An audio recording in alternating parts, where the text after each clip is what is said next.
Dawn crawled over the frozen hills of northern Hungary, the kind of pale, colorless light that made the world feel empty. Snow drifted quietly across the land, soft and delicate. A peaceful sight, if you didn't know what was coming. But the people living here did. They felt it in their bones.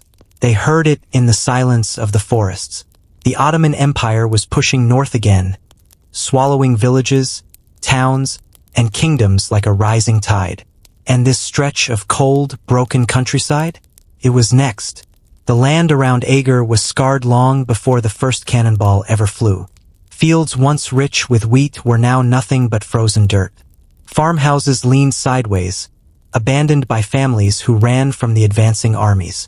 The roads were empty, except for the wind blowing over footprints half buried in snow. Prints left by refugees who carried everything they owned on their backs. This was a frontier dying in slow motion, and at the center of it stood Eger, a stone fortress perched on a lonely hilltop. It wasn't grand. It wasn't majestic. It was worn, battered, and cracked, but it was still standing. And for a kingdom falling apart piece by piece, that was something. The Ottomans had crushed fortress after fortress on their march into Europe. Their expansion felt unstoppable, almost mechanical. If a castle stood in their way, it fell. If a commander resisted, he vanished. If a town refused to open its gates, it was wiped away in a cloud of smoke. People whispered that an empire this hungry could never be satisfied. People whispered that Hungary was next. And yet, here was Eger, a fortress that most generals had stopped believing in, holding a line that no one else wanted. As the morning light deepened, smoke rose from a handful of chimneys inside the fortress walls. Inside, the villagers and soldiers moved slowly, bundled in wool and leather. Their hands were numb from the cold, their faces pale from hunger. Many had walked for days to reach Eger, carrying small children or leading half-starved horses. They came because Eger was the last safe place left on the northern frontier. At least, that's what they hoped. From the battlements, guards watched the roads stretching toward the south, the direction the Ottomans would come from. They stared into the empty distance, imagining the banners, the armor, the dust clouds raised by tens of thousands of marching feet. Some guards prayed. Others clenched their jaws to hide their fear. None of them believed they could stop an empire, but all of them knew they had to try. Winter hit hard that year, like the sky was trying to freeze the world before the real destruction began. The wind tore through the countryside, shaking roofs and rattling wooden doors. Children huddled near fires, listening to adults whisper names they didn't fully understand. Names like Suleiman, Ahmed Pasha, and Ali Bey. Names that carried the weight of past invasions. More than once, the rumble of distant thunder made people jump, thinking it was cannon fire. In the small houses built against Eger's inner walls, families told stories in the dark. Some spoke of past battles when Hungary was strong and proud. Others spoke of betrayal, kings who broke promises, nobles who fled, leaders who cared more for gold than for their people. Every person in Eger carried their own quiet grief. A missing brother, a burned village, a life left behind. War didn't just take land, took the future. High above the town, the fortress stood like a wounded animal refusing to lie down. Its walls were marked with cracks where old cannonballs had struck. Its towers leaned just slightly, as if tired from holding watch for so many years. But the people living in its shadow looked at those scars differently. Those scars meant Eger had survived. And survival, in days like these, was something close to hope. The kingdom around them was falling apart. After years of invasion, Hungary was split, broken, and bleeding. Entire regions had been taken. Others were defended only by thin lines of soldiers and desperate farmers with rusted weapons. In many places, the government held more fear than power. Eger wasn't just another fortress. It was the northern shield, the last barrier before the heart of what was left of Hungary. And everyone knew that if Eger fell, the rest of the kingdom would be next. This belief settled over the fortress like a heavy fog. You could feel it in the air. You could see it in the way people walked, their eyes constantly drifting toward the southern roads. Every sunrise felt like a countdown. Inside the castle walls, soldiers trained in the snow-covered courtyard. Their breaths hung in the air like smoke. Their armor felt colder than ice. Some sharpened swords that had already seen too much battle. Others loaded and reloaded muskets with trembling hands. Ammunition was limited. Gunpowder was precious. Nothing could be wasted. These men weren't part of a mighty royal army. They were farm boys, merchants, hunters, and veterans from long-ago wars. Many wore mismatched armor. A breastplate from one battle, a helmet scavenged from another. Their shield edges were chipped. Their boots were patched with cloth. But what they lacked in equipment, they made up for in determination. When they looked at Eger's walls, they saw more than stone. They saw their families sleeping in cold houses within those walls. They saw the graves of loved ones buried in the nearby hills. This fortress wasn't just a military outpost. It was home, and home was worth fighting for. As the sun dipped behind the hills one evening, a messenger arrived from the south. He rode a horse that looked as exhausted as he did. His cloak was torn. His face was pale. And when he reached the fortress gates, he didn't even wait for food or rest. He had only one message. The Ottoman army is coming. No number, no map, no details. Just those words and the fear in his eyes. The guards exchanged looks. Some swallowed hard. Others clenched their fists. Word spread quickly through the fortress. The storm they'd felt rumbling for months was finally here. That night, Eger did not sleep. Some families packed their belongings, preparing for a siege that could last months. Others prayed in small rooms lit by candles. Children cried. Dogs barked at shadows on the walls. Up on the battlements, the guards watched a long line of distant fires on the horizon. Fires that did not belong to travelers or farmers. They belonged to an army, a massive one. The snow kept falling, soft, silent, almost gentle. But beneath that quiet beauty, something darker moved. The slow, steady march of war. By morning, the smoke from the southern fires had grown thicker, rising into the pale winter sky like a warning. The people of Eger gathered in the main courtyard. Captain István Dobó, the commander of the fortress, stood before them, his cloak heavy with frost. His face was stern, but his voice carried strength. "We will not surrender," he said. "We will not run. Eger holds the frontier, and we hold Eger." People didn't cheer. They didn't shout. They simply nodded, their fear mixing with a strange, trembling courage. They had no idea what the next weeks would bring. No idea how close they would come to breaking. No idea how much blood they would spill or see spilled. But for now, in that cold courtyard, surrounded by cracked stone walls and drifting snow, they chose to stand. And so the stage was set. A dying kingdom, a battered fortress, 2,000 defenders, and an empire marching toward them. The northern frontier was quiet for one last moment, one last breath, before history caught fire. Morning crept over Eger like a tired soldier, dragging a gray light across the fortress walls. Mist clung to the stones. Frost traced the cracks left behind by older battles. Nothing here looked new. Nothing looked untouched. Eger was the kind of place history had battered again and again, yet somehow failed to erase. To outsiders, it was just an old citadel on a lonely hill. To the people gathered inside its walls, it was the last corner of their world that hadn't fallen. The wind moved through the narrow alleys with a low, hollow whistle.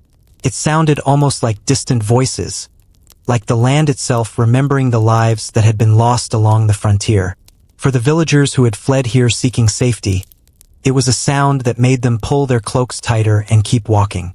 Everywhere you looked, you saw people who carried too much sorrow for one lifetime. Mothers with children wrapped in wool blankets stood near wells, hoping for warm water. Elderly men who had once owned farms and vineyards now sat on cold steps, staring at their calloused hands. Soldiers walked among them, trying not to show how afraid they were too.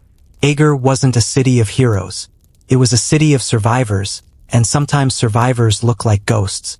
Inside the walls, the main square had turned into a small world of its own. Families had built temporary shelters out of broken carts, torn cloth, and whatever wood they could salvage. Smoke rose from scattered fire pits, mixing with the morning fog. The air smelled like wet ash, boiled grain, and old fear. A young girl holding a wooden toy stood near the square, watching soldiers walk by. Her toy was chipped, the paint fading. Yet she held it tightly, the last piece of a childhood that war had already stolen. Her mother whispered for her to come closer. The girl didn't move. She just stared at the fortress gates, waiting for something.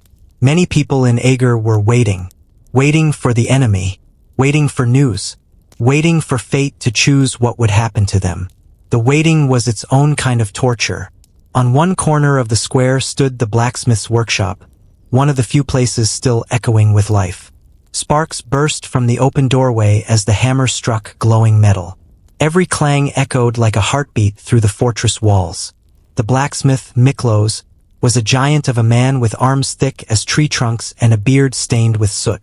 He barely spoke anymore. He worked through the day and deep into the night, making spearheads, mending old armor, shaping horseshoes no one knew if they'd ever use. A group of villagers stood outside, watching him with quiet respect. To them, every blow of his hammer was a reminder that even forgotten places could still fight. Miklos paused only once that morning, not to rest, but to look at the cracked shield hanging on the wall, his son's shield. His son had died near the southern border, and war had taken the boy's life long before reaching Eger. Across the courtyard, inside a dim stone building, Father Benedek knelt beside a group of children. He held a candle that flickered with every draft.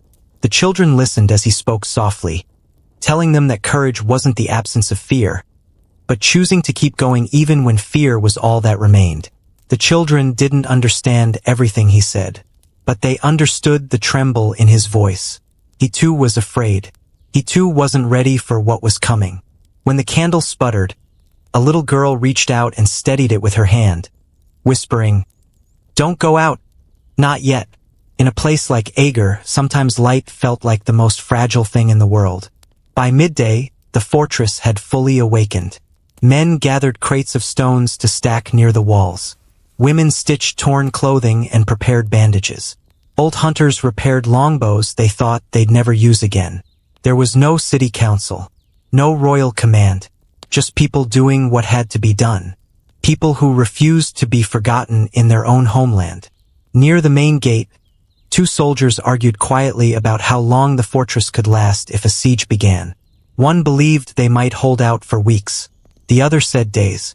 But they both fell silent when Captain István Dobó walked past. He didn't scold them.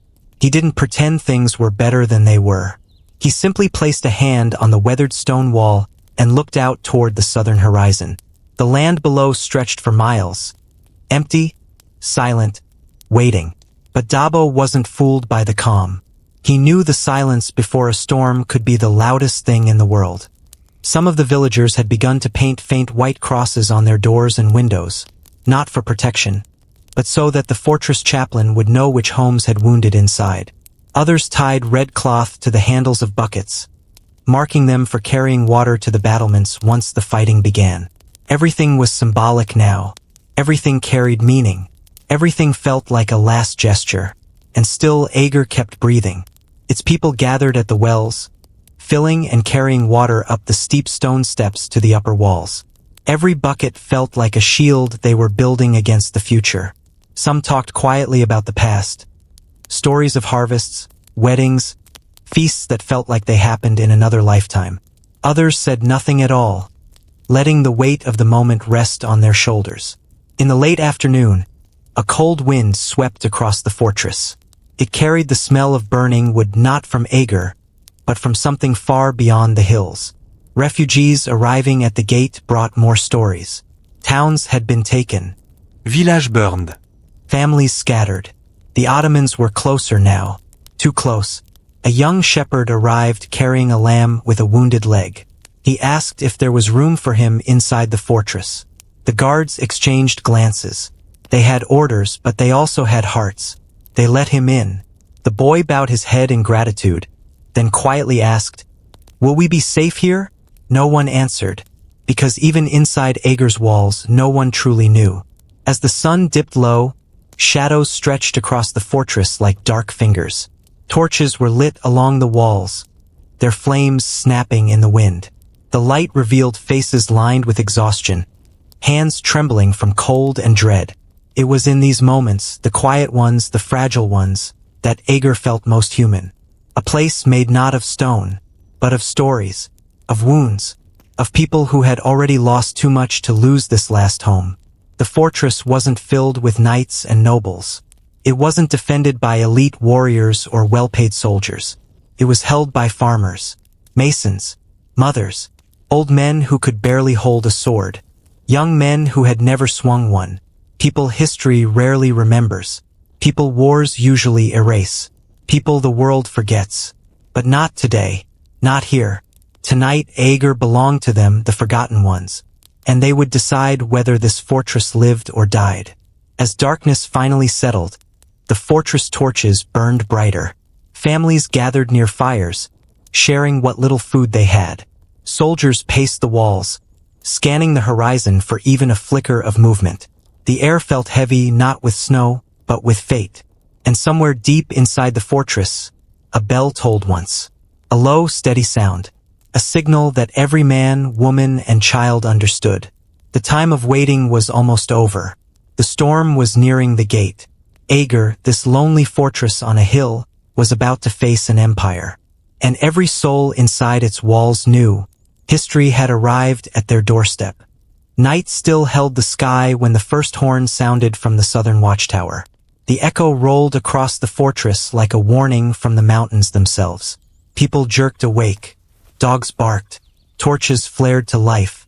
Even the wind paused, as if waiting to hear what came next. A rider was approaching the gates. His horse was covered in frost, its sides heaving like it had run through the night without stopping. The guards lowered their spears as the rider leaned forward, gripping the reins with numb fingers. His cloak was torn, and dried mud clung to his boots. Yet his back remained straight, proud, unbroken. When the gates opened, the torchlight revealed his face. István Dobó. The man people whispered about with equal parts hope and fear. A commander known not for cruelty, but for unshakable resolve. To many, he wasn't just a captain. He was the last wall between Hungary and oblivion. The moment he crossed into the fortress, a strange calm seemed to settle. Not peace, that was too far away, but clarity, direction, purpose. The Lion of Eger had arrived. The courtyard filled with people as word spread. Men still rubbing sleep from their eyes. Women wrapping blankets around their children. Soldiers standing at attention, trying to hide how desperately they needed leadership. Dobó dismounted slowly, his boots hitting the frozen ground with a heavy thud. His face was carved with exhaustion, but his eyes burned with a fire the cold couldn't touch. "Has the enemy been seen?" he asked the nearest guard. "Not yet, but they're close." Dobó nodded once. "No panique. No hesitation." He had expected this. He turned toward the gathering crowd, his breath rising in white clouds. Snow drifted around him, glowing orange in the torchlight. For a moment no one spoke. They simply watched the man who would command their fate. And when he finally raised his voice, it carried across the courtyard like steel. "From this moment," Dobó said, "Eger stands as the shield of a broken land. And we—" He scanned the crowd, resting his gaze on farmers, mothers, old men, wounded soldiers. "We will not let that shield fall." People didn't cheer. They didn't need to. They believed him. Inside the command hall, Dobó spread a worn map across a wooden table. It was stained with soil, candle wax, and old blood. Marks left behind by other commanders who had also tried to hold the line. Around him stood his closest officers. István Dobó, Dobó's trusted right hand. György Bornemissa, a brilliant young soldier known for inventing strange weapons. And a handful of older fighters who had survived more battles than they cared to remember. Dobó tapped the map with his glove. "The Ottomans have been moving north in waves," he said. "They will not send raiders or scouts. They will send an army large enough to drown this hill in a single storm." "How large?" Mexi asked, though his voice carried dread. Dobbo met his eyes. 200,000. Silence fell like a blade. Someone swallowed hard. Someone whispered a prayer. Eger had roughly 2,000 defenders, farmers, archers, wounded veterans, and barely a few hundred trained soldiers. The odds didn't just look impossible. They looked absurd. Bornemissa broke the silence with a nervous laugh. So, only 100 Ottomans for each of us. Dobbo didn't smile, but he didn't flinch either. That means, he replied, we cannot fail. Later that morning, Dobbo climbed the western tower overlooking the hills. Snow crunched beneath his boots. The wind clawed at his cloak. From up here, the countryside stretched endlessly. Pale fields, bare trees, winding roads. Empty. But somewhere beyond those hills, an empire was marching. Dobbo wrapped his hands around the cold stone parapet. He could feel the weight of centuries pressing down on him.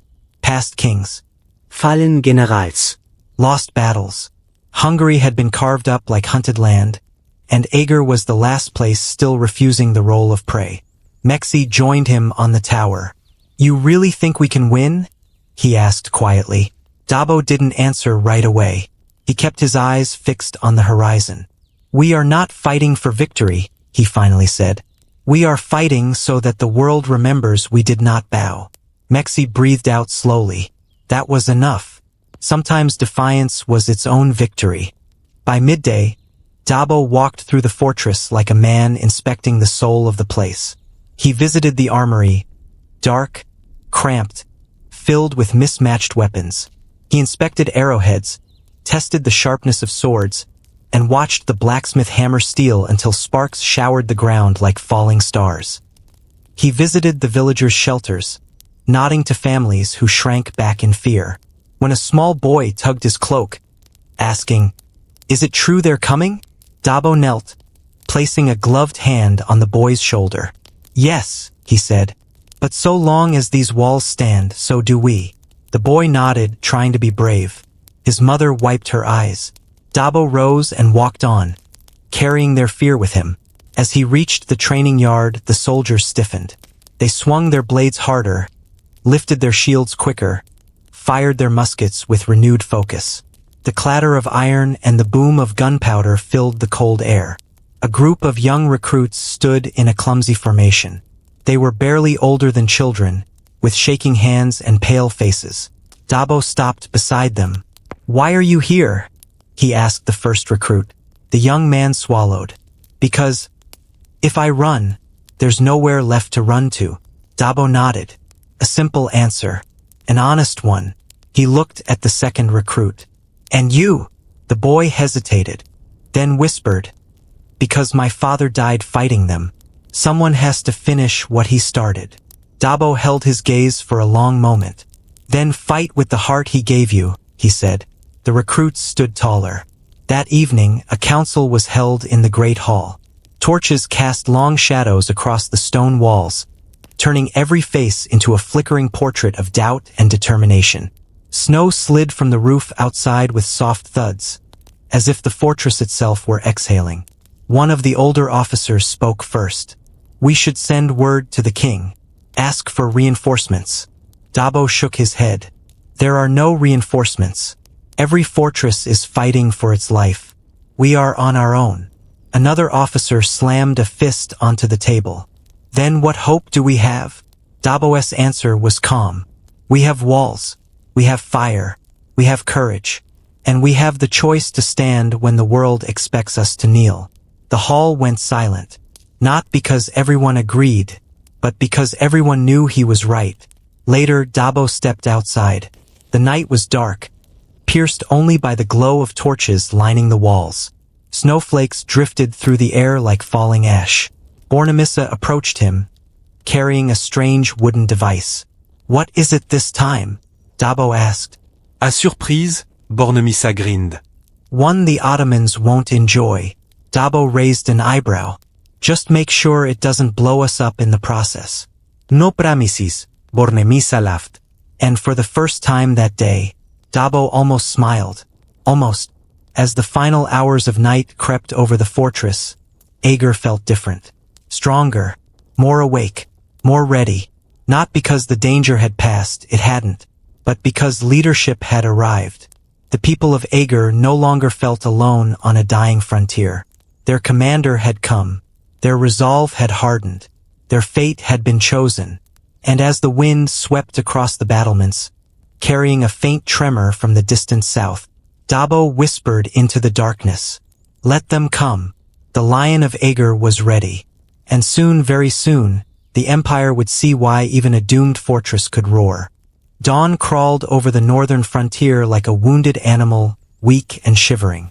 Frost still clung to the stones of Eger's high walls, and a pale mist drifted across the fields below.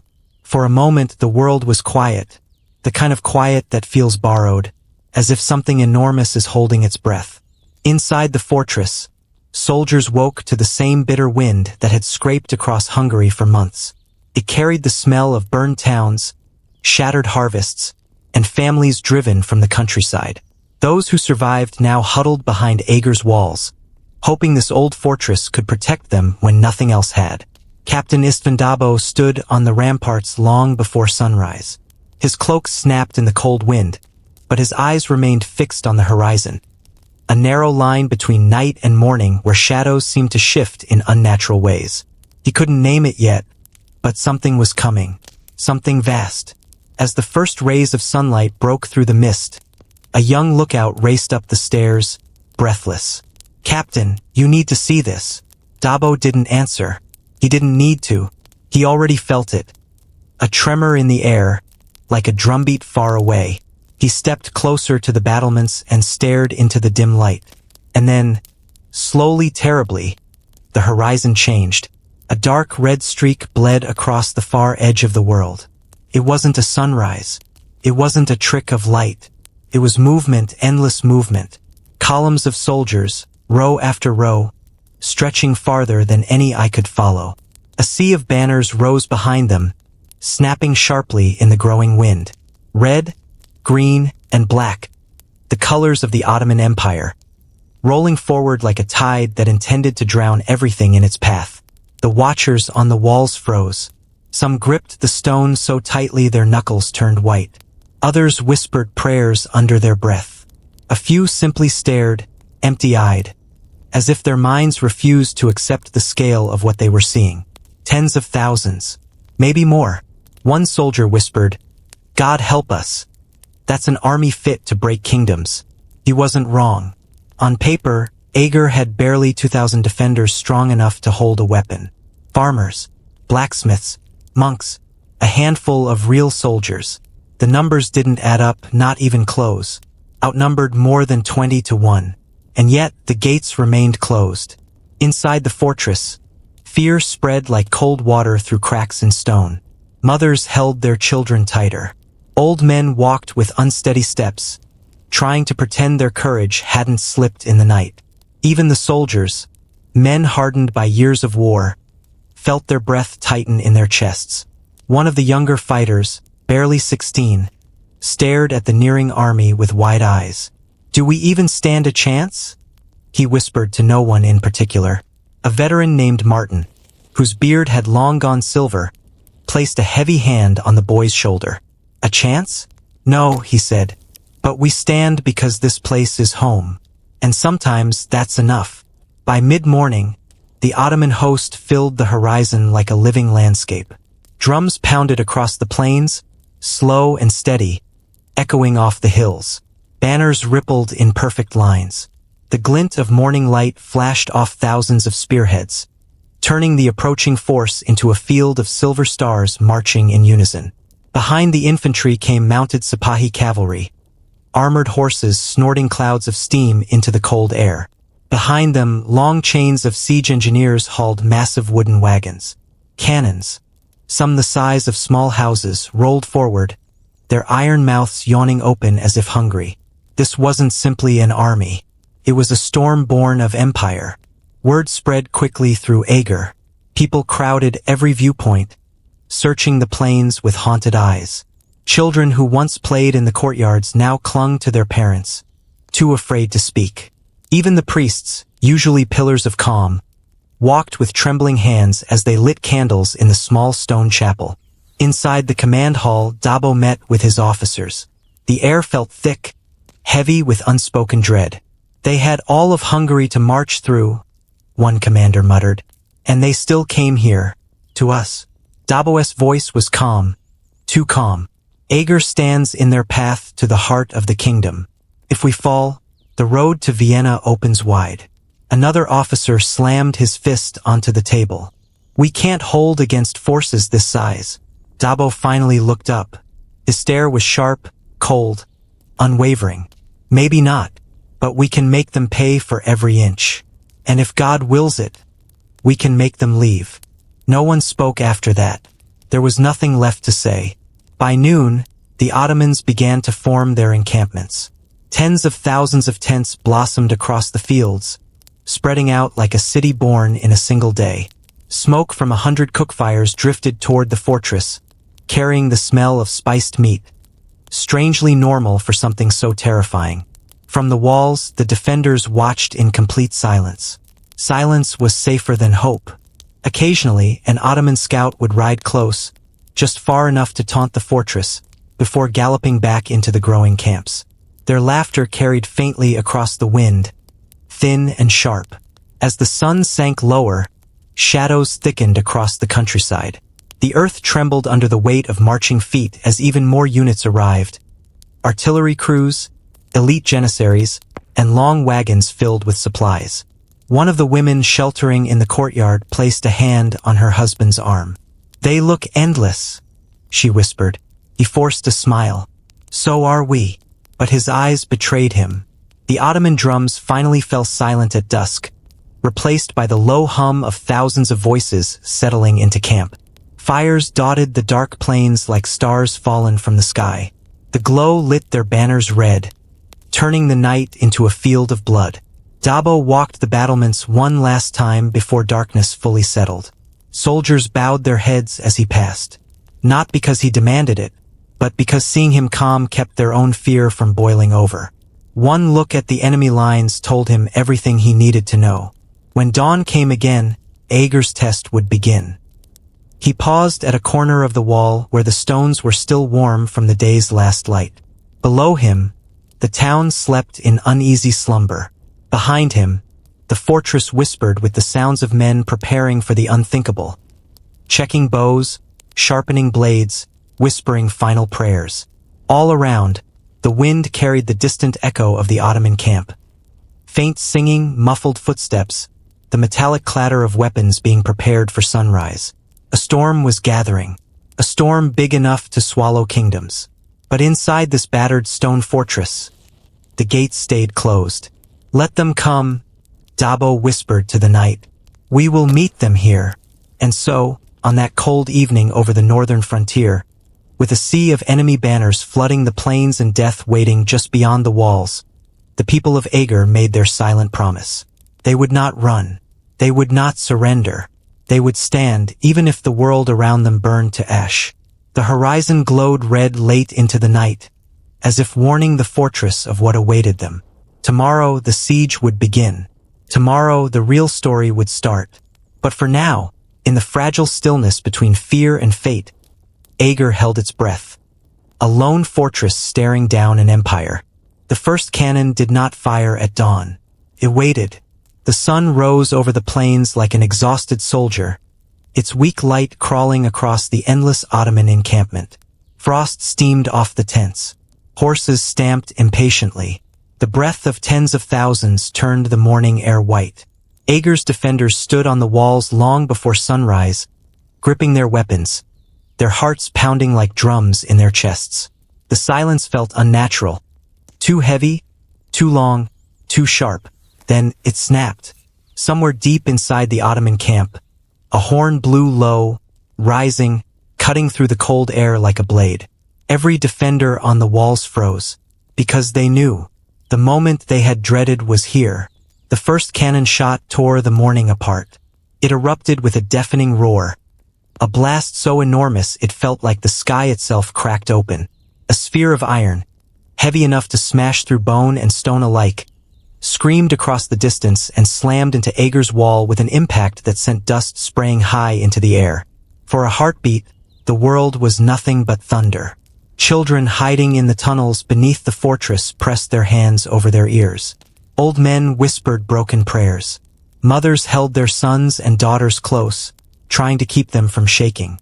And on the walls, grown soldiers felt their knees tremble. The cannons fired again, and again, and again. Each blast shook the earth. Chunks of stone tore loose and tumbled into the courtyards below. Clouds of dust rolled through the walkways like drifting smoke. The defenders coughed, rubbed grit from their eyes, and forced themselves to stay upright even as the walls beneath them shuddered with every strike. One young guard named Andras leaned over the battlements, staring at the cracks spiderwebbing across the ancient stones. "These walls have stood for centuries," he whispered. "They can't fall now.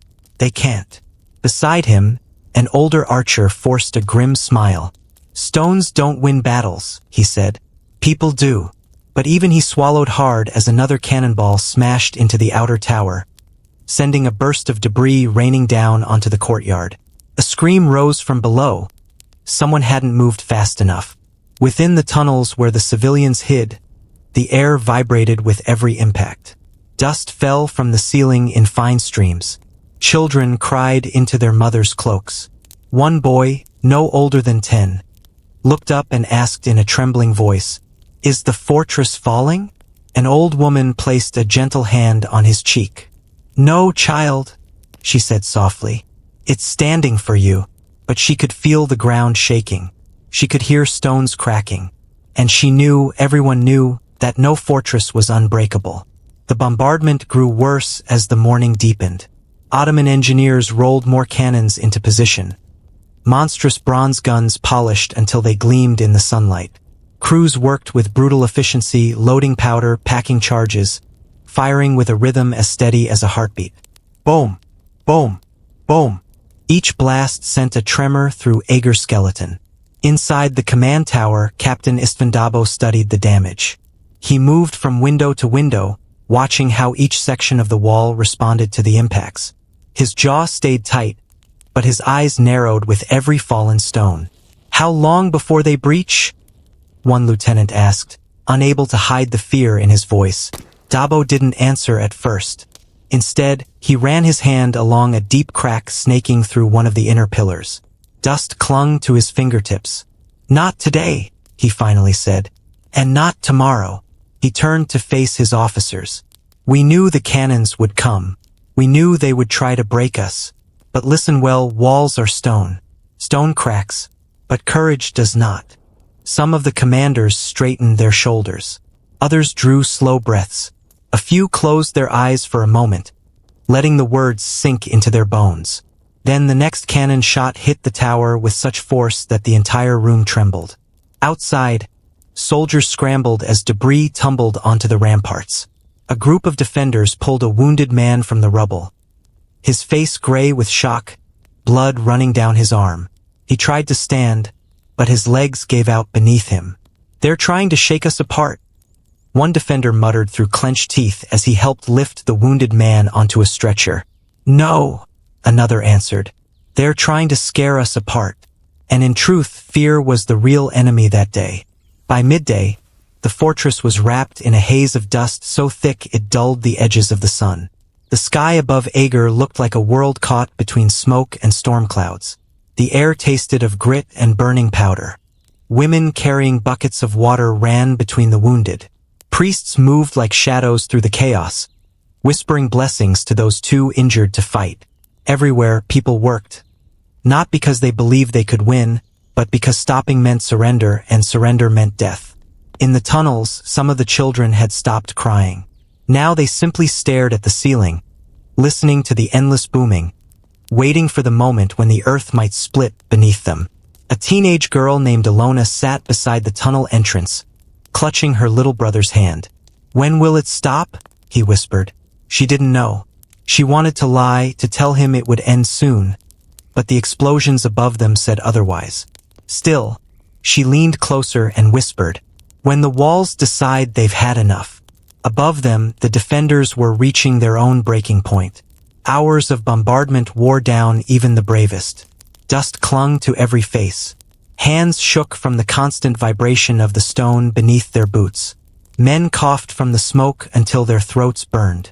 At one point, a cannonball smashed into the battlements so close that it flung 3 defenders off their feet. One staggered up, ears ringing. Another didn't move at all. Martin, the aging veteran, dragged the surviving man to safety. "You still with us?" he shouted, shaking the dust from the soldier's hair. The younger man blinked slowly. "I heard nothing," he murmured. "Just thunder." Martin nodded. "That's war, boy. Thunder that doesn't stop." The worst moment came late in the afternoon, when a single cannonball slammed into a weak point in the western wall. The impact sent a rumble through the fortress so deep it felt like the ground had groaned. Cracks raced across the stone like lightning. A section bulged outward, threatening to collapse entirely. On the walls, defenders gasped. In the tunnels, children screamed. Even Dobó froze for a heartbeat. But somehow, miraculously, the wall held. Barely. The sun dipped lower, and still the cannon fire continued. By now, smoke drifted across the plains in long gray sheets. The Ottomans kept loading, kept firing, kept pounding Eger as if they meant to erase the fortress from the earth. But inside those battered walls, something unexpected grew. Not fear, not despair, stubbornness. A fierce, burning stubbornness. As evening approached, Dobó ordered his men to hold fast until nightfall. They would repair the cracks under the cover of darkness. They would strengthen the weak points. They would not let the first day break them. When the final cannon shot of the day finally echoed across the fields, silence fell like a blessing. Eger's defenders stood motionless, covered in dust, shaking, exhausted. They had survived the first assault. As the sun sank behind the fortress, the people of Eger realized a terrible truth. The Ottomans could tear at their walls. They could shake the earth. They could throw fire and iron and thunder. But the spirit inside the fortress had not cracked. Not yet. And tomorrow, when the cannons roared again, Eger would face them, bruised, frightened, wounded but standing. Because sometimes the first victory in a siege is simply not falling apart. Night settled over Eger like a wounded animal, slow, trembling, and hungry. The sky above the fortress glowed a dull red, lit by the dying embers of Ottoman campfires scattered across the plains. Smoke drifted lazily in the cold air, curling around the broken walls like dark fingers searching for a weakness. Inside the fortress, men worked without rest. They hauled stones, hammered wooden supports into cracked battlements, and patched the wounds left by the cannons. Torches flickered along the walls, painting every face in trembling gold. But beneath the sound of repair, the scraping, the pounding, the rattling of carts, something else crept through Eger. Whispers, rumors, fear. The kind that didn't come from cannon fire, but from people. It started shortly after midnight. 2 guards patrolling the western wall found a small parchment hidden between loose stones. The edges were burnt, the ink smudged, but the message was clear. At dawn, open the lower gate. You will be rewarded. The Empire sees all. The guards stared at the note, their breath turning white in the cold air. Who would leave this? One asked. The other shook his head. Someone who knows we're running out of time. They rushed the parchment to Captain István Dobó. He read the message once, slowly, then twice, then a third time, his eyes narrowing with every pass. The walls were breaking. The supplies were thinning. And now, betrayal was whispering at their doors. Dobó placed the parchment on the table and pressed his palm against it, as if pinning the treachery in place.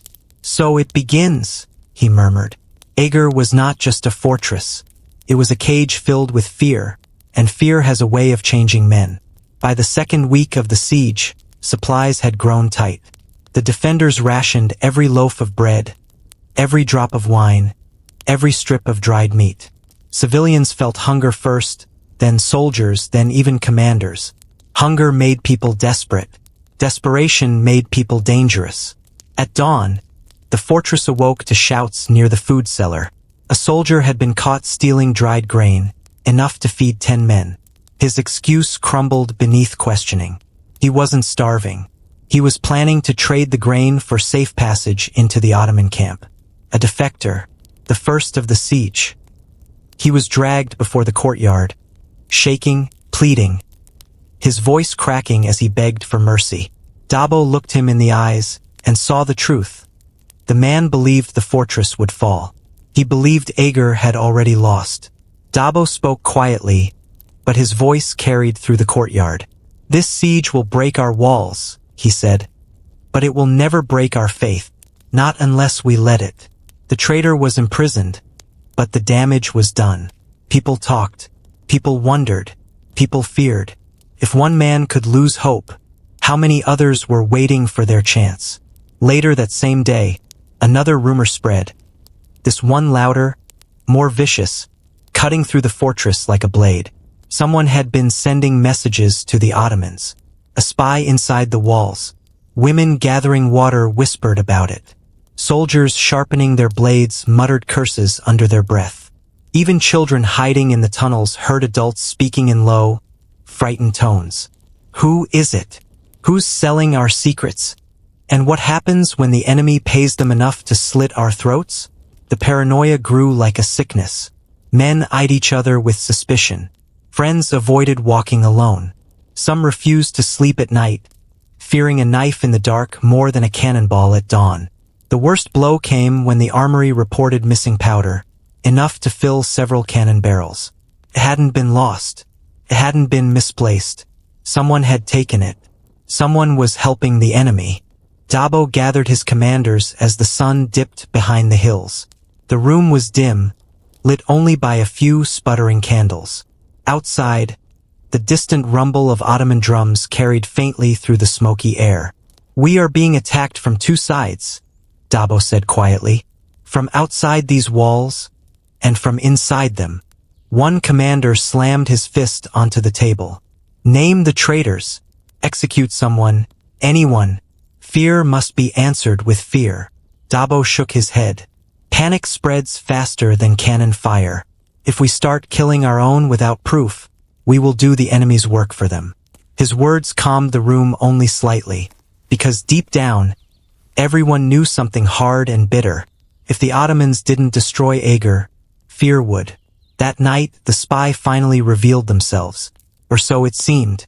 A young boy, barely 13, was dragged into the command tower by two furious soldiers.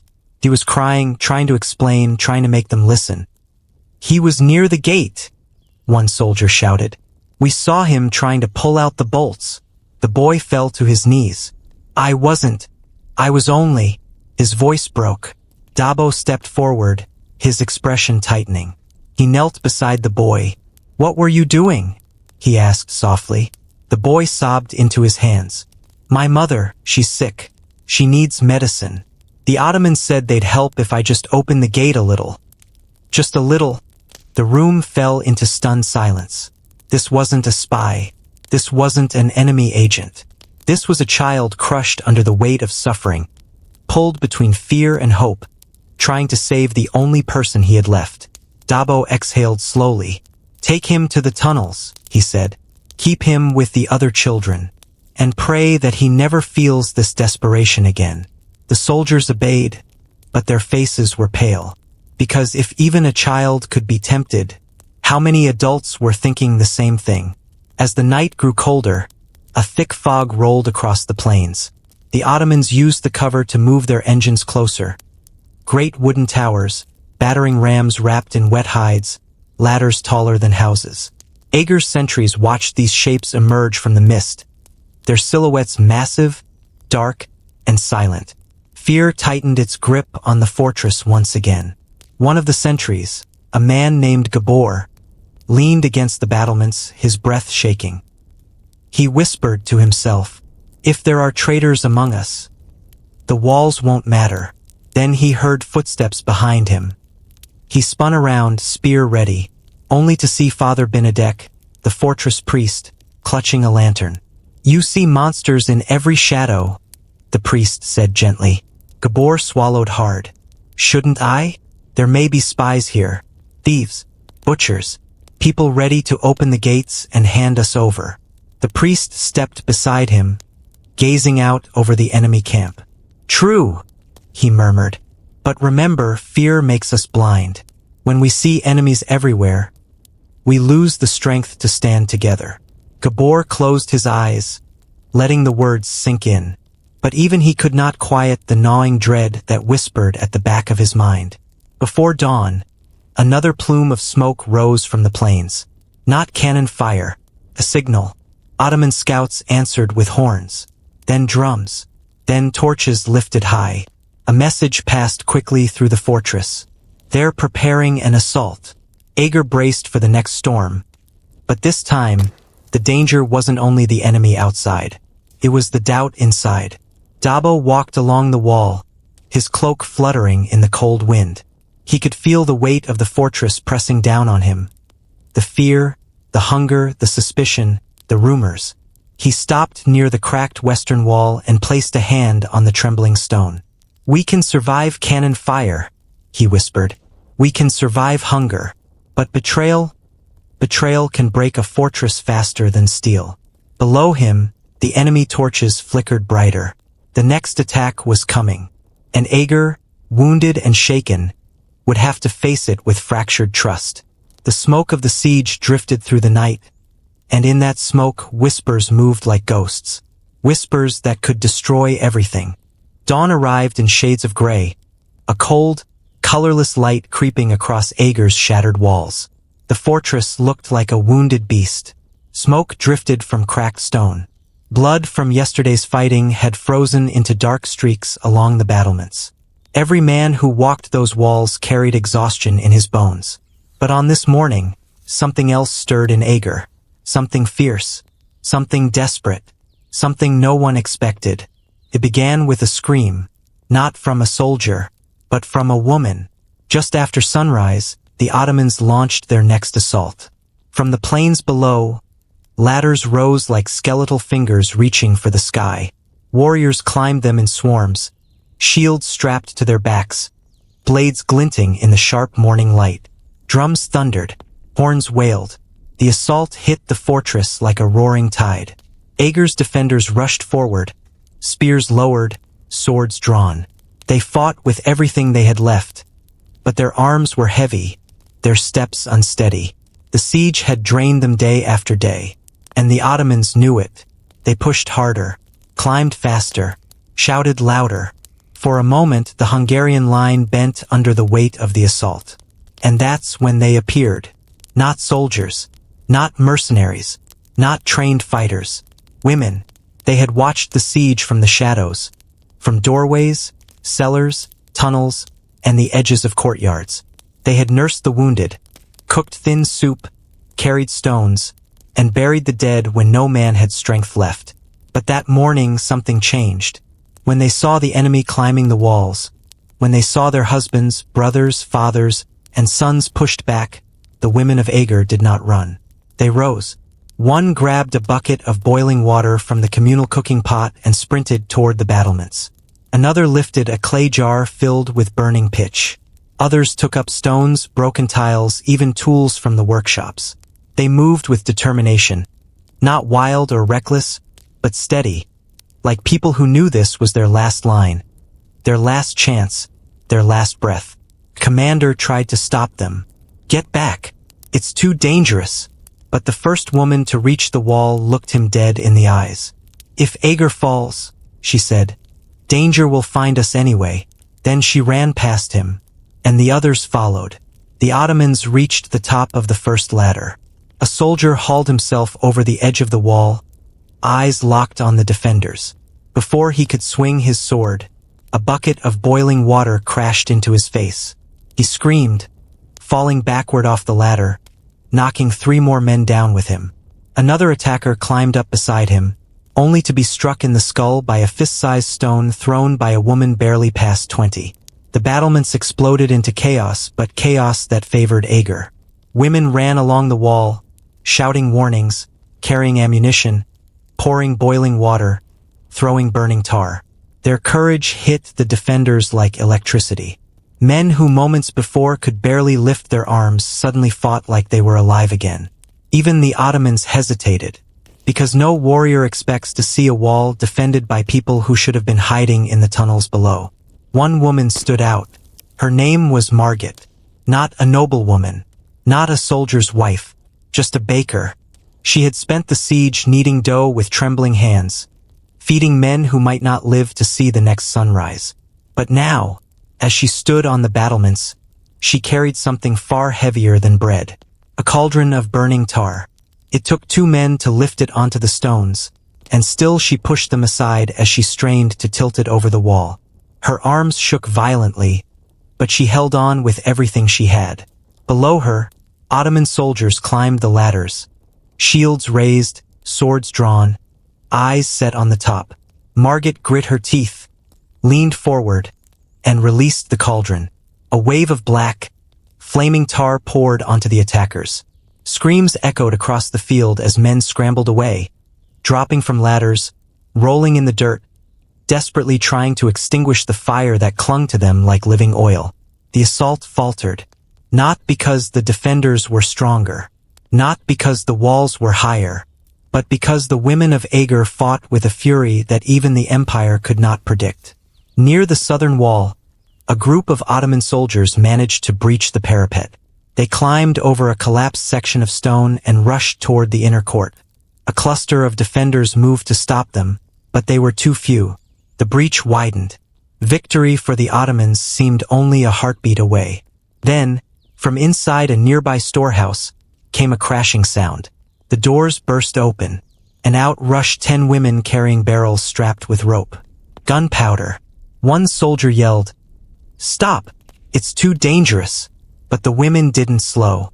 They rolled the barrels straight toward the breach, lit fuses trailing behind them like snakes of sparks. As the barrels reached the attackers, a deafening blast tore through the wall. Smoke and dust swallowed everything. When it cleared, the breach was filled with rubble, and no enemy remained standing. Those women walked back through the haze with faces blackened by soot, hair singed, and eyes burning with something fierce, something unstoppable.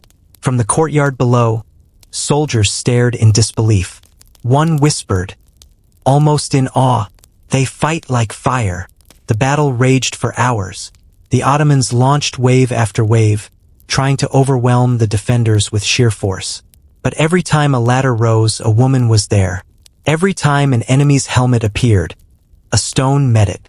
Every time the wall shook, a voice shouted, "Hold the line!" There were moments when the defenders nearly broke. Ladders reached the wall faster than they could be cut down. Arrows rained from the sky. A battering ram hammered the lower gate until splinters flew like shrapnel. Yet somehow, unbelievably, Eger held. Not because its walls were strong, not because its soldiers were well-fed or well-rested, but because its women refused to let their home fall. By late afternoon, the Ottomans ceased the assault. Their ladders lay shattered on the ground. Their siege towers, scorched and cracked, stood silent. Their commanders regrouped, shocked and humiliated. They had expected fatigue. They had expected fear. They had expected surrender. They had not expected a fortress full of women who fought with the strength of an army. As the enemy retreated toward their camp, a strange quiet settled over Eger. The defenders collapsed where they stood, chests heaving, eyes burning, armor cracked and dented. And the women, they simply stood in the fading light, covered in soot and sweat, hair tangled, clothes torn, hands blistered and burned, but unbroken. Dobó walked toward them, his face set in a mixture of exhaustion and awe. He bowed his head. "Eger lives," he said softly. "Because of you." But the women did not bow back. They did not cheer. They did not lift their fists in triumph. Because they knew something that chilled every heart in the fortress. Today was not victory. Today was survival. And tomorrow the siege would begin again. As night settled over Eger, torches flickered along the ruined walls. Smoke drifted in slow spirals through the cold sky. The women returned to the tunnels, to the cellars, to the shadowed corners where children waited with wide, worried eyes. But that night, The children saw something new in their mothers and sisters. Not fear, not despair. Fire. A fire the Ottomans had not expected. A fire that had burned through the fog of death and turned the tide of a battle. A fire no empire could extinguish. Eger's walls were cracked. His people were starving. The strength was fading. But the spirit had never burned brighter. Snow fell like a mournful veil over Eger, muffling the screams and the thunder of war. The air smelled of iron and smoke, thick with the scent of burned timber and the copper tang of blood. For 37 days, the fortress had withstood the Ottoman onslaught. Cannonballs had shattered walls, flames had licked the rooftops, and yet still, the gates held. But tonight, the earth trembled in a new rhythm, one that carried the whisper of impending doom. From the battlements, the defenders could see it. A section of the northern wall, weakened by relentless bombardment, quivering under the weight of siege. Stones crumbled silently at first, then fell in avalanches, as if the fortress itself had begun to surrender. A hush fell over the soldiers, a tension so sharp it cut through the smoke-choked night. Somewhere below, the Ottomans were moving, their muffled chants carrying across the freezing courtyard, a tide of steel and shadow pressing ever closer. Inside the fortress, men clutched their weapons with white-knuckled determination. Children huddled in hidden tunnels, ears pressed to the stone floors above, feeling the vibrations of war in every heartbeat. Elderly defenders muttered prayers under ragged breaths, knowing that tonight, Eger would either hold or die. Captain István Dobó, his face smeared with soot and exhaustion, paced the walls like a storm in human form. Every decision, every order weighed on him like a mountain. The fortress had survived against impossible odds, but one crack in the wall could change everything. Then it came, a roar that split the night. The northern wall collapsed with a thunderous crash, sending clouds of dust and shattered stone into the bitter winter air. The gate had broken. The Ottomans surged forward like a river of shadows, swords gleaming, armor clanking. Steel met steel in the chaos of the ruined courtyard. The defenders screamed, a chorus of defiance and terror, as they threw themselves into the fray. Every step forward for the invaders was met by a desperate pushback. Blood slicked the stones, the snow now stained red, turning the familiar courtyard into a nightmarish landscape of struggle. Yard by yard, the fight unfolded like a dance of death. Hungarian defenders swung hammers, thrust pikes, and slammed shields with a precision born of desperation. Even in the freezing cold, their muscles burned with fear and fury. For every Ottoman soldier that fell, another stepped in. Yet, the defenders clung to the ruins of their walls, turning toppled stones into barricades, creating choke points that transformed the collapsed gate into a battlefield of their own design. In the shadow of the broken gate, a young soldier named Martin felt the weight of mortality press down on him like the stones above. His brother lay wounded nearby, a thin line of blood marking his passage from life to legend. Martin's hands shook as he gripped his spear, eyes darting between the oncoming enemy and the bodies of comrades fallen too soon. Around him, men and women alike fought with the raw clarity of survival. Some screaming, others silent with grim determination. The fortress was not just stone and mortar tonight. It was a living organism, feeding on courage and fear in equal measure. Amid the chaos, whispers of doom and betrayal circulated through the smoke. Some claimed the collapse had been aided from within, that secret letters and hidden allies had paved the way for the enemy. Others insisted it was merely the unrelenting siege that had brought the walls down. Whether truth or rumor, the defenders knew one fact with painful certainty. Death stalked every corridor, every stairwell, every shadow. From the watchtower, István Dobó shouted orders that cut through the noise of battle. Hold the rubble. Do not let them pass. Protect the courtyard at all costs. His voice was ragged, yet it carried a weight that seemed to steel the hearts of the men around him. Soldiers threw themselves onto the fallen stones, digging in with makeshift weapons, hurling stones down at the advancing Ottomans, turning the collapse into a battlefield advantage. The courtyard became a labyrinth of fire and ruin, each turn a potential trap, each stone a shield. Amidst this inferno, the women of Eger moved with the fury of legends. Covered in soot, faces streaked with sweat and tears, they poured boiling water from great cauldrons, flung heavy rocks, and dropped tar onto enemy armor. Even in the face of overwhelming numbers, their courage was a beacon, a flame that refused to die in the cold darkness. Soldiers credited them with saving entire battalions, their hands turning the tide one desperate act at a time. In this moment, Eger was more than a fortress. It was a crucible of human spirit, forged in blood, fire, and snow. Hours bled into each other. The night sky, obscured by smoke, glowed with the fires of destruction, casting twisted shadows across the ruined walls. The sounds of battle were relentless. The clash of swords, the screams of the dying, the groan of collapsing timber. Each moment was measured not in seconds, but in survival, and every heartbeat felt like a lifetime. The defenders were exhausted, their bodies trembling from cold, hunger, and the sheer weight of endless combat. Yet no one yielded. Eger itself seemed to pulse with determination, refusing to bow to the enemy's might.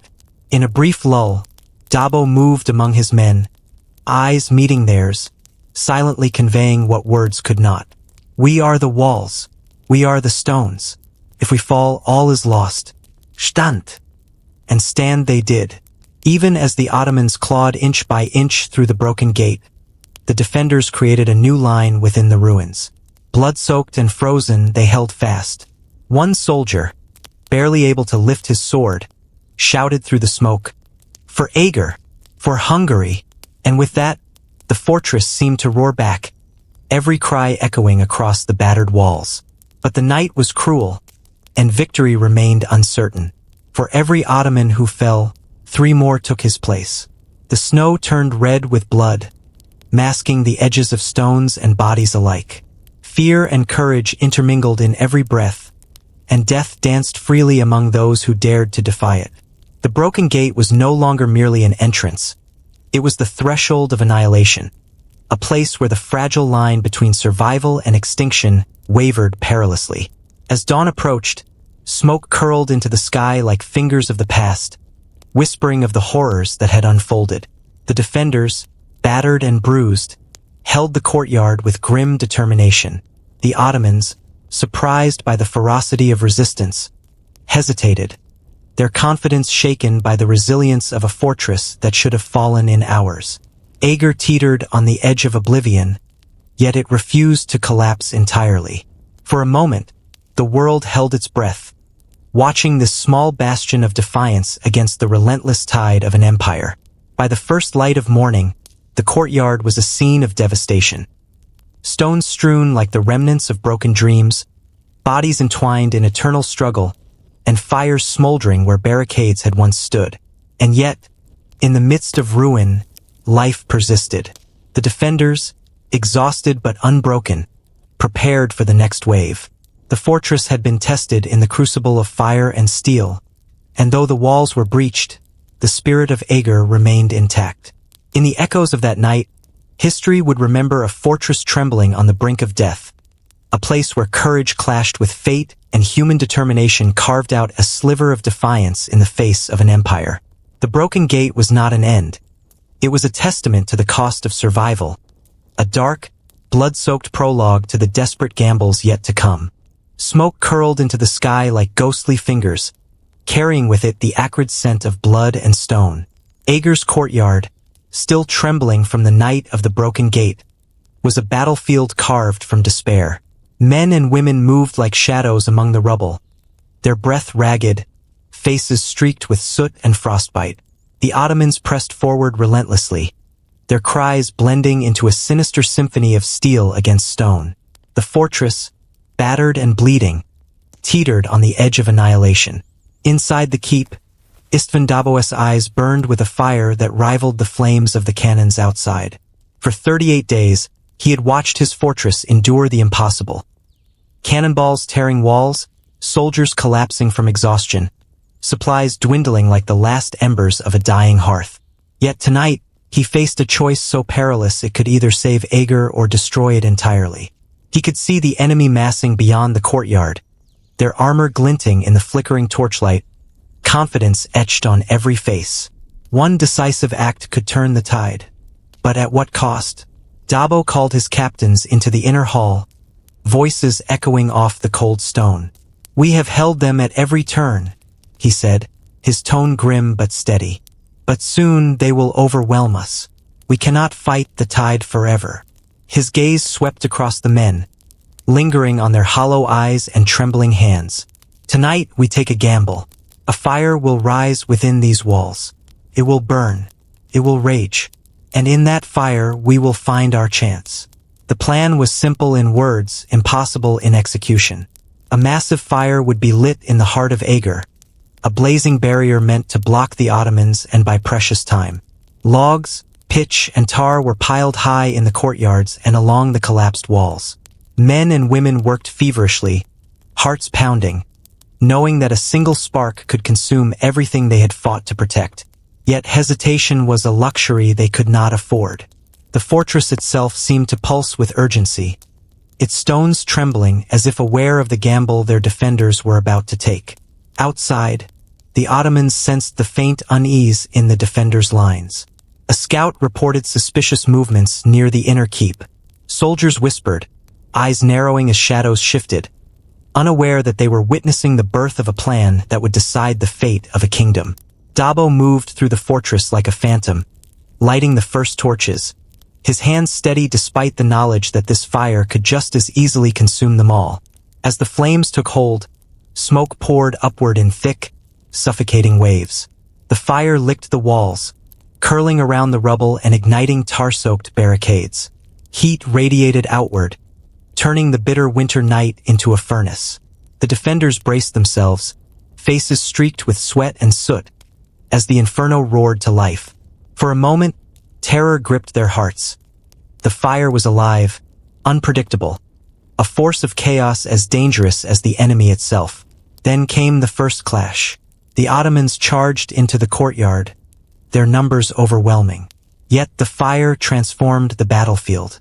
Flames licked at their boots, smoke choked their lungs, and visibility vanished into a haze of heat and ash. Soldiers stumbled, fell, and were driven back by a force they had not anticipated. Not steel, but fire itself, wielded by desperate hands. Hungarian defenders seized the moment, striking with renewed vigor, using the chaos to turn the tide. Amid the inferno, women of Eger moved like spirits of vengeance. Covered in soot, they carried buckets of boiling water and hurling embers, flinging whatever they could grasp into the enemy ranks. Their cries cut through the roar of flames, voices echoing off the stone like a hymn of defiance. Even seasoned Ottoman soldiers recoiled, stunned by the fury and ingenuity of a fortress that refused to bow. The fire became a weapon, a living shield, and a testament to the unbroken human spirit at the heart of Eger. Dobó watched from a vantage point, every nerve taut with tension. One misstep, one careless spark, could engulf the fortress entirely. Yet in that moment he saw something extraordinary. The Ottomans faltered. The mighty army, feared across Europe, faced a force they could not crush. Eger's defenders, battered, cold, and hungry, stood like statues amid the flames, holding their ground with an unyielding will. The fire had given them something more than protection. It had given them hope. The night wore on, the fire spreading in controlled madness, consuming debris and creating barricades that were almost impenetrable. Every wave of Ottoman soldiers met walls of flame. Every assault met with a ferocity that belied the small number of defenders. Flames reflected in the eyes of men and women alike, revealing determination that no cannon, sword, or overwhelming number could erase. It was as if the fortress itself had risen to life, fighting alongside its human defenders in a desperate bid for survival. In the midst of this chaos, stories were born. A young soldier threw himself into the blaze to push back an enemy officer, emerging scorched but triumphant. A mother shielded her child while hurling flaming tar at advancing soldiers, her face a mask of courage and fear intertwined.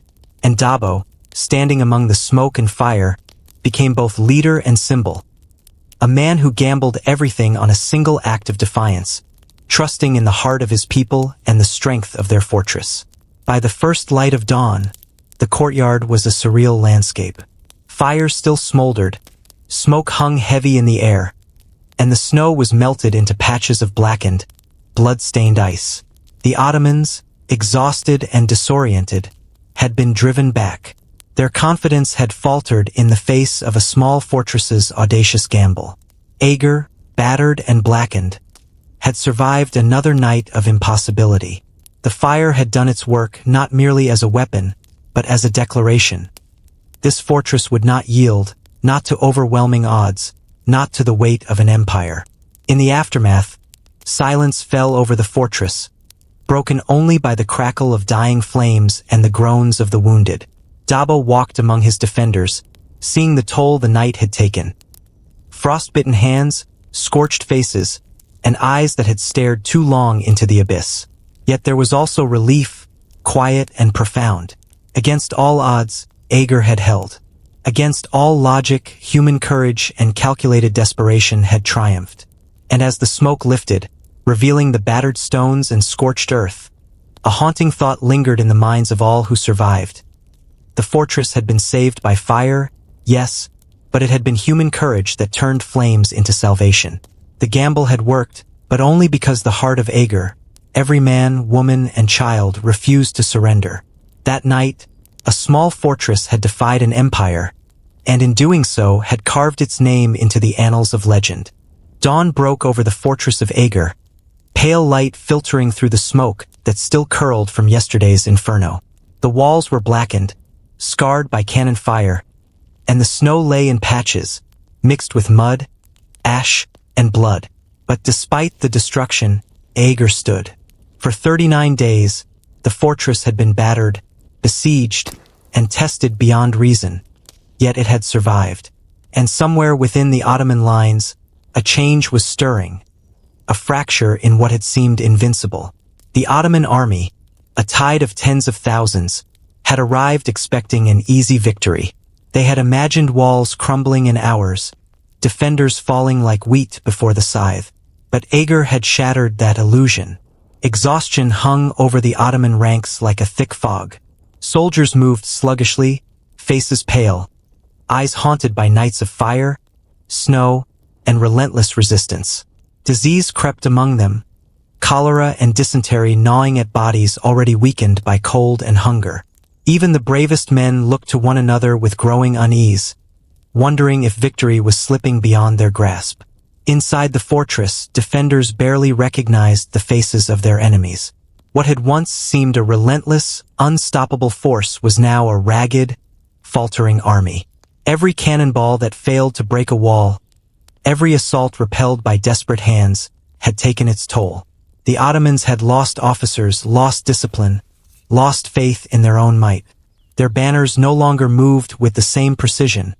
Their lines no longer advanced in perfect formation.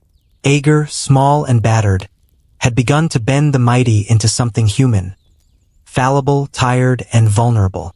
Dobó walked along the ramparts, observing the enemy with a steady gaze. He could see their exhaustion mirrored in their faces, their hesitation in each cautious step forward. The walls of Eger, still scarred and smoking, now seemed almost alive, a mirror reflecting human will against machine-like ambition. For the first time, the fortress's defenders dared to feel not just fear, but hope. A fragile, trembling hope that perhaps, just perhaps, this impossible siege might end in victory. The Ottoman commanders, confident in their previous campaigns, now faced a force they could not understand. Their soldiers, once proud and sure, argued and quarreled in hushed tones, whispers of betrayal and incompetence slipping through ranks. The invincible army was breaking not through walls or weapons, but through the slow, insidious erosion of morale. Every failed assault, every repelled charge, became a stone in the fortress's foundation of psychological dominance. Amid the chaos, human courage flared. Hungarian soldiers, bruised and frostbitten, moved from barricade to barricade, checking defenses, lifting comrades, and striking fear into any Ottoman who ventured too close. The women, still coated in soot and ash, continued to hurl stones and boiling water from the walls, a living storm of resistance. Children, wherever they could be useful, carried supplies, dragged the wounded, and whispered encouragements that echoed louder than cannon fire. Eger had become not just a fortress, but a living organism, every heartbeat a drumbeat of defiance against the empire. From the northern ramparts, a sudden cheer rose. A group of Ottoman soldiers had faltered under the fire, their line crumbling as they retreated in panic. Panic spread quickly, contagious and terrifying. One group's retreat pulled on another, until whole sections of the Ottoman force were thrown into confusion. Commander after commander tried to regain control, but the fortress's defenders had done more than survive. They had sown doubt, and doubt was far more dangerous than any cannonball. The fortress gates, once thought a mere obstacle, now symbolized the impossible, human determination defying machine-like precision. Every narrow passage, every ruined wall, every fire-scorched barricade became a trap where desperation met ingenuity. The Ottomans, trained for conquest, were forced to improvise or die.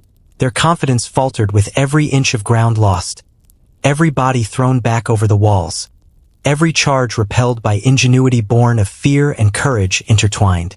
Inside the fortress, Dobó surveyed the battlefield with a mix of exhaustion and grim satisfaction. The defenders had fought not merely to survive, but to assert that their courage mattered more than numbers. He could see the faces of soldiers, eyes wide with disbelief, mouths frozen in quiet determination. They were no longer just fighting for the fortress, they were fighting for something larger, a statement to the world that even the smallest bastion could defy the mightiest empire.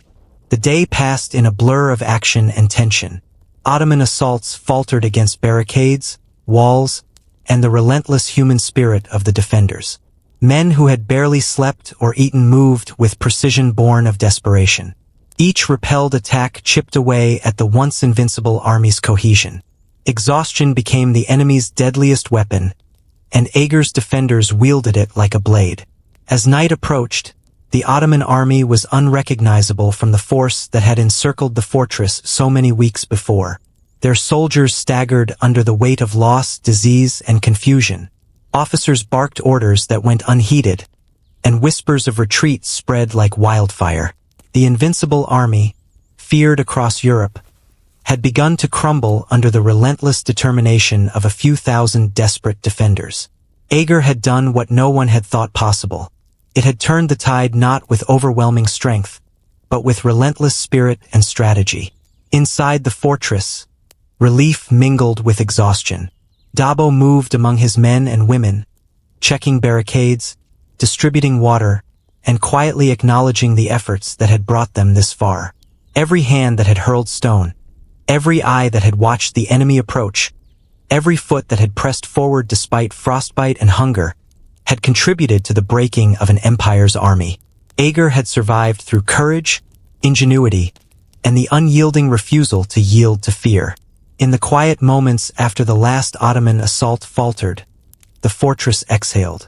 Snow began to fall again, delicate and silent, masking the ruins and the blood-soaked ground.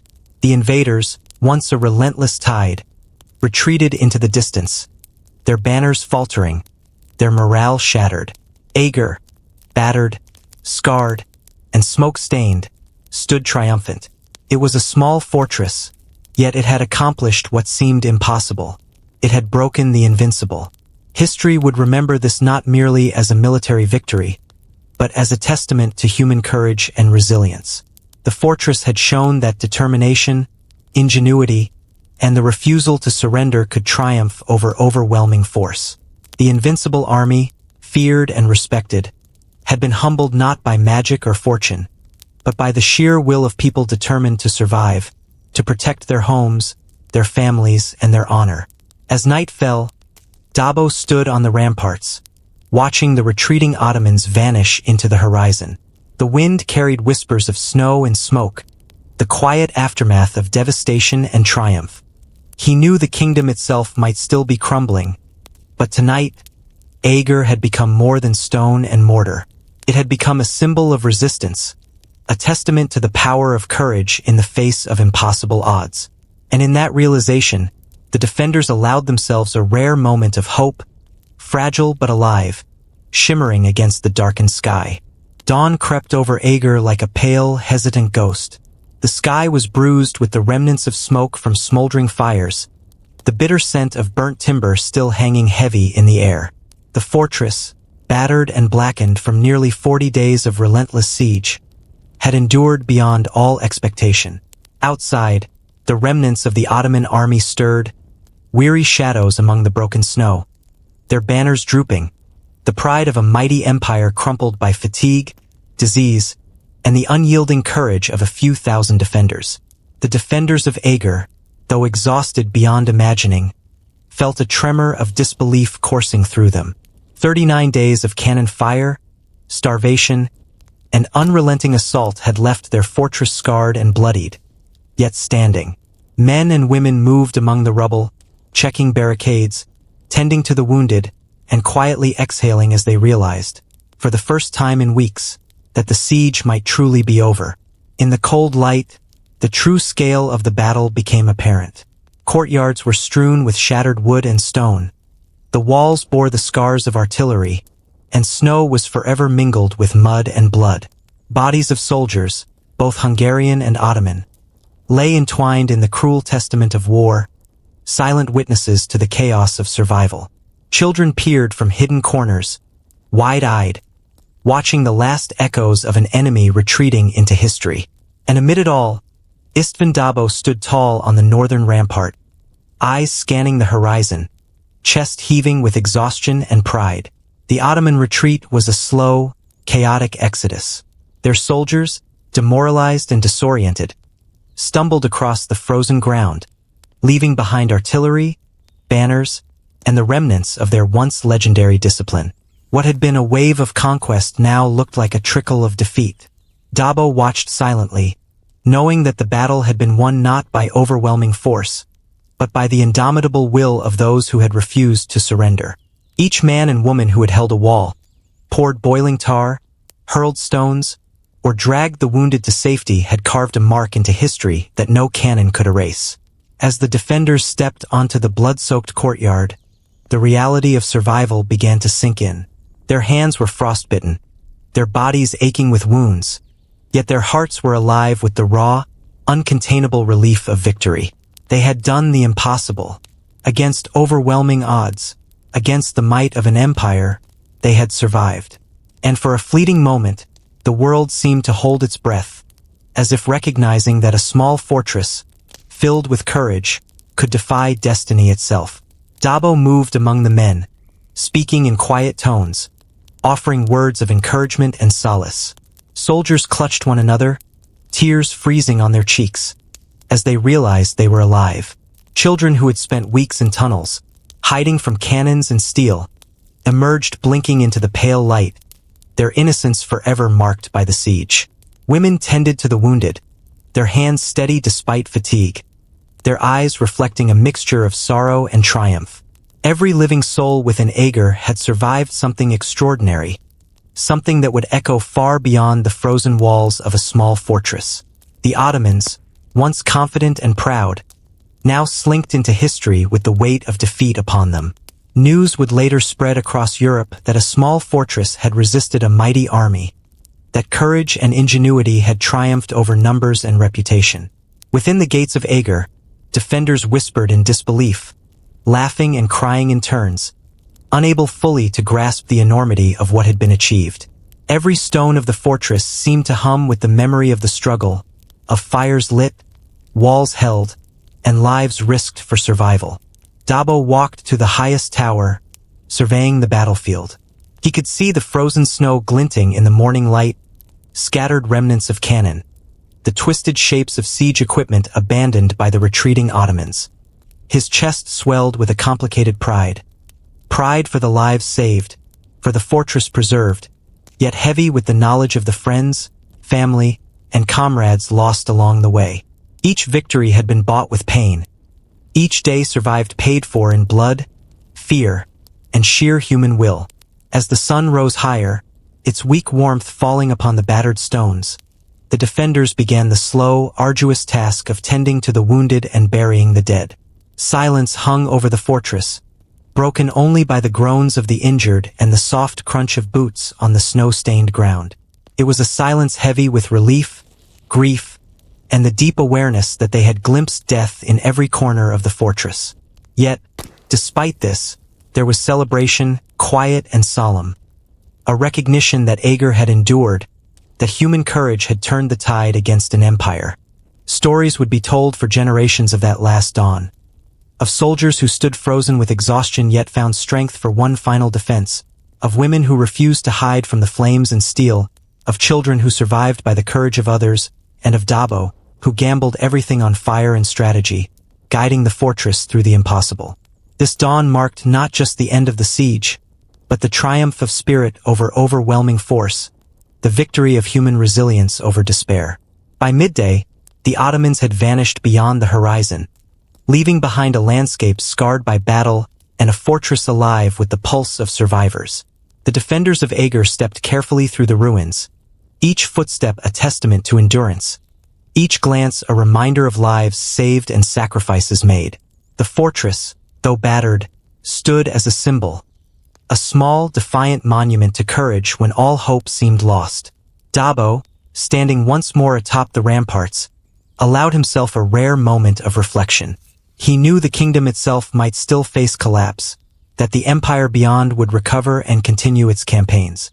But in that moment, in the quiet aftermath of fire, steel, and courage, Eger had shown the world that even the smallest fortress could resist, that human determination could alter the course of history. The defenders had endured not through numbers, but through heart, ingenuity, and an unyielding refusal to surrender. As the sun climbed, warming snow-streaked stones and frozen faces, the fortress exhaled with them. The blood-soaked battlements, the shattered walls, the ruined gates, all bore witness to the cost of survival. And yet, from the ruins rose a profound truth. Courage, when pressed against the weight of despair, could carve out a victory as lasting as stone itself. Eger had survived the unthinkable, and in doing so, had etched its name into the story of human defiance against overwhelming odds. Even as they tended the wounded, buried the dead, and rebuilt shattered lives, the defenders knew something deep within them had changed. The siege had tested not just their bodies, but their hearts, their souls. They had stared into the abyss and refused to fall. And as the Ottomans disappeared into the distance, defeated and humiliated, a quiet pride settled over the fortress. Eger had endured, Eger had triumphed, and the world would never forget the courage that had made it possible. The walls of Eger still stand, centuries later, weathered by wind, rain, and time, but unbowed by history. Snow drifts silently over the same stones that once shivered under cannon fire, that once bore the weight of human courage against an empire. The fortress is quiet now, but if you listen closely, you can almost hear the echoes. The clang of swords, the roar of flames, the cries of the wounded, and the defiant shouts of a small group of Hungarians who refused to surrender when the world seemed lost. Eger became legend not for its size, nor for the wealth of its walls, but for the heart of the people who fought within them. István Dobó, a man who gambled everything on fire and strategy, became more than a commander. He became a symbol of resilience, a figure whispered about in taverns and town squares, in hushed voices that carried the weight of awe and respect. Every stone held a story, every scorched wall a memory of fear overcome, of desperation transformed into courage. The Ottoman Empire, mighty and feared, swept across Europe like a dark tide, claiming city after city, river after river. And yet, the memory of Eger lingered, a fortress that refused to die, a story that refused to fade. Generations would speak of the women who hurled boiling water and tar, the children who survived in the tunnels beneath the walls, the soldiers who stood bleeding, freezing, and exhausted yet unyielding. It was a story of survival against impossible odds, a narrative that transcended strategy and numbers, entering the realm of legend. History textbooks might reduce the siege to dates, figures, and maps, but the people who lived it knew otherwise. They remembered the smoke that choked the courtyard, the snow stained red with blood, the fire that rose like a living thing from the heart of the fortress. They remembered courage, fear, and the unbreakable human will that turned a few thousand defenders into the equal of tens of thousands of invaders. And in those memories, the essence of Eger's victory survived, raw, emotional, and indelible. Artists, poets, and storytellers took up the tale, passing it down through generations. They painted scenes of fire and shadow, of steel and sacrifice, of a fortress and its people standing against impossible odds. The Siege of Eger became a mirror for human resilience, a reminder that courage is not measured by size or power, but by the refusal to surrender when all seems lost. Children learned of it in whispered stories, citizens remembered it in songs, and even soldiers centuries later would recall the names and deeds of those who had held the fortress when hope was gone. Dobó himself became a figure larger than life, a commander whose decisions were fraught with risk, whose courage inspired those around him to unimaginable feats. The fire he had set, the gamble that could have destroyed the fortress, became a symbol of the calculated risks that define true heroism. It was a lesson repeated in whispers through the centuries. Sometimes, survival demands audacity, and sometimes, the smallest spark can ignite a legacy that outlives empires. Yet, legend does not erase reality. The fortress of Eger bore scars, and so did the people who survived. Loss was omnipresent. Comrades fallen, families grieving, bodies unburied in the frozen snow. Courage and tragedy intertwined, shaping a story that was neither simple nor pure. The siege was a reminder that heroism is inseparable from cost, and that survival often comes at a price paid in blood, fear, and grief. In every stone, in every shadow of the fortress, that cost was remembered. And so, Eger became more than a fortress. It became a symbol, a story, a memory carried forward in the human spirit. It reminded those who came after that even the smallest place, the weakest wall, could stand against overwhelming force if courage burned bright enough. The echoes of the siege carried through generations, shaping identity, inspiring resistance, and fostering the belief that survival is possible when determination refuses to bend. In the centuries that followed, the world changed around Eger. Empires rose and fell, wars raged and ended, and nations were born from the ashes of conflict. Yet the story of the fortress endured. Travelers paused to gaze upon its walls, historians traced the paths of cannonballs, and storytellers recounted the night the gates broke, the fire that saved the kingdom, and the human spirit that refused to bow. The fortress, silent yet eternal, held the memory of courage and sacrifice, whispering to anyone willing to listen.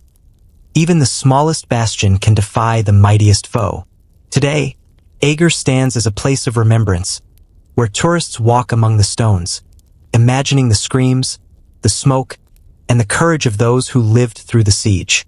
The blood, the fire, the frozen snow, and the smoke have long faded into history, yet the essence remains, a lesson carved into time itself. Courage is not in numbers, not in wealth, not in the reputation of an empire. Courage is in the hearts of those who refuse to surrender when the world has turned against them. And perhaps that is the most haunting part of Eger's story. It did not simply survive as a fortress. It survived as a mirror of humanity, reflecting the potential for bravery, sacrifice, and defiance that lies within us all. In every whispered retelling, every historical account, every shadow along the walls, Eger lives on. A reminder that the human spirit, when tested in the crucible of fire, blood, and despair, can stand against even the greatest of odds. The Siege of Eger, though fought long ago, continues to echo through the centuries. Its walls may crumble eventually, its stones may weather and fall, but the story of those who held them endures. In that story lies a truth as simple as it is profound. Courage, ingenuity, and the refusal to yield can carve a place in history where even empires must bow. And as long as those whispers are remembered, Eger's fire, both literal and metaphorical, will never die. In the quiet of the modern fortress, with snow drifting gently over silent walls, one can almost hear it. The clang of swords, the roar of flames, the cries of the wounded, and the unwavering shouts of defenders refusing to surrender. It is the echo of Eger, a sound that carries not just across time, but into the hearts of anyone who dares to stand, even when all hope seems lost. And in that echo, centuries later, humanity still finds a reminder that the smallest fortress, when defended with courage, can defy even the mightiest empire.